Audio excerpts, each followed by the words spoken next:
Senate procedure is complex enough that talking about it often trips up even senators who have been around here for several years.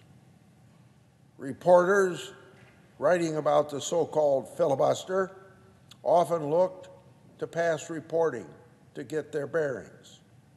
In doing so, they perpetuate a conventional wisdom that is false or even misleading.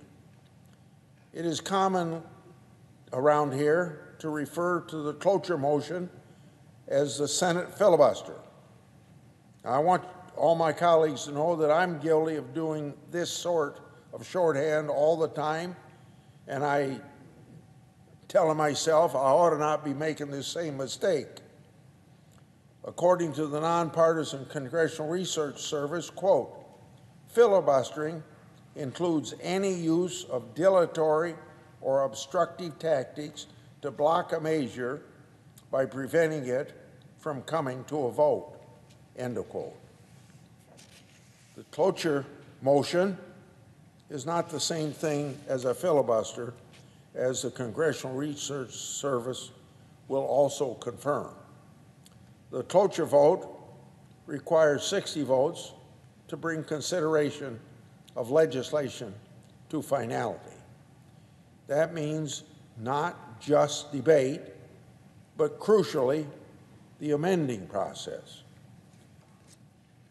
And of course, I want to repeat that. The effect of invoking cloture is not to say that the Senate has considered the bill enough, meaning a sufficient number of amendments have been considered that the Senate has a chance to work its collective will. The Senate was designed by the constitutional framers to be a deliberative body. In the House, a narrow majority can pass hastily drafted, poorly conceived legislation. As political parties have become more ideologically polarized, power to shape legislation has accrued to the House leadership. Individual members of the House of Representatives have essentially no opportunity to get a vote on bills or amendments unless blessed by the Speaker of the House, Republican or Democrat. The House Rules Committee, filled with partisans loyal to the Speaker, will draft a very special rule for considering a specific bill, and that's possible to detail the number of amendments, if any, allowed to be offered. Members of the majority party in the House are expected to vote for their party's rule no matter what. The Senate is supposed to be different. It's kind of like what we call the cooling saucer, making sure each provision in legislation is thought through and done as well as we can, particularly to overcome some of the House of Representatives that acts so quickly. We also make sure that bills work for most states, not just the most populous state on the East or West Coast that tend to dominate the House of Representatives. So the Senate is different. Each and every senator represents a whole state, and each senator has equal right to participate in the legislative process on behalf of their state. Senators who would abdicate that right are doing a disservice to their state and the people they represent. In the 2008 election, Democrats gained a 60-vote supermajority in the Senate with a Democrat House and President Obama. As such, the Senate during those 2 years tended to act kind of like the House does on process. The usual deliberative process with bipartisan negotiations and carefully refining and tweaking by committees all went out the window. Major legislation was drafted in the Senate Democrat leader's office, often bypassing Senate committees. Democrats would then dutifully invoke cloture, often with no Senate floor amendment process at all.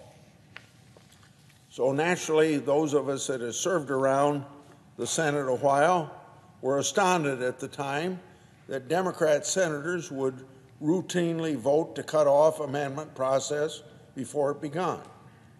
Surely, they had amendments important to their states that they would like to have offered, but voting for cloture was expected of Democrats. They had 60 votes after all. They could do almost anything they wanted to. And it turned out just like the rule that comes out of the Rules Committee affecting how debate happens in the House of Representatives. Now, Democrats did this even if it meant giving up their right to offer amendments, thus abdicating their responsibility to represent their home states. That situation became the norm, even when the Democrats lost short-lived 60-vote supermajority. Most senators now serving only know the Senate since this break with Senate tradition. Despite some improvements in recent years, the culture of the Senate has not recovered.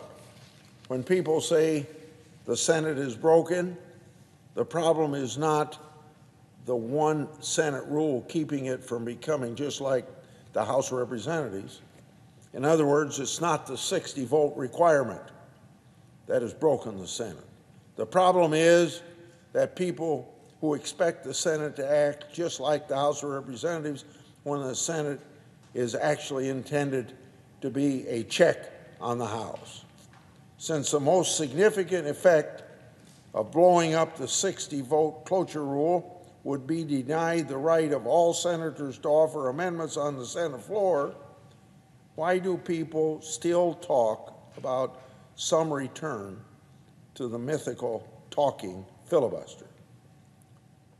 That comes out of confusion over the word filibuster that I mentioned at the start of my remarks today.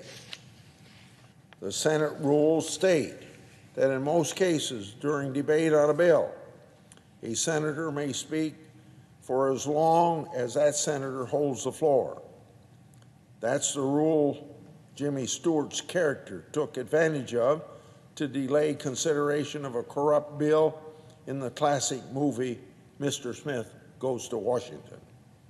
That meets the definition of a filibuster, but it has nothing to do with the cloture rule. Those who would argue that senators ought to have to speak nonstop on the Senate floor until they collapse just to preserve their right to offer an amendment on behalf of their state are either confused or being dishonest. During the Trump administration, reporters routinely sprinkled the word falsely into descriptions of things that President Trump said as sort of a running fact check. Reporters ought to revive the practice of using the word falsely when President Biden and other Democrats make demonstrably false statements. This issue, of course, would be a good place to start, and do it this week. Any reference to some non-existent, totally mythical age of the talking filibuster ought to have a disclaimer that no such requirement ever existed for a 60-vote cloture rule. As I mentioned, conventional wisdom about the filibuster has been distorted by confusion and perhaps intentional shell games. For senators or reporters to truly understand this issue, I urge you to consult the nonpartisan Congressional Research Service as your main source.